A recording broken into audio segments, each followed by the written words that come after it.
What is up, guys? Welcome back into the channel. If you are new, thank you for stopping in. We are up in the big shop. The 79 is behind me. If you guys are new, this is my 1979 GMC K15. It's got a 4-inch lift, 18 by 14s, all new suspension pretty much. It just needs the body work. We're actually gonna be taking this thing off-road since we have some snow out there. But first, I gotta throw in the front drive shaft just in case we get stuck. So I'm gonna do that real quick. Undo the bolts up there on the transfer case. Throw in the strap there for the front. And then we should be ready to go. So I'm gonna do that real quick. And then we're gonna get this off-road adventure started. So stay tuned, guys.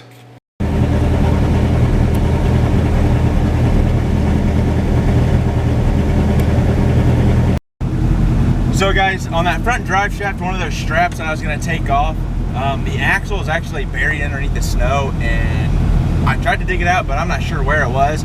So we're just gonna rock two-wheel drive. I'm not sure how far we'll make it, but we're gonna give it a go, see what happens, and then yeah, go from there. So we're gonna go.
Oh, that's great.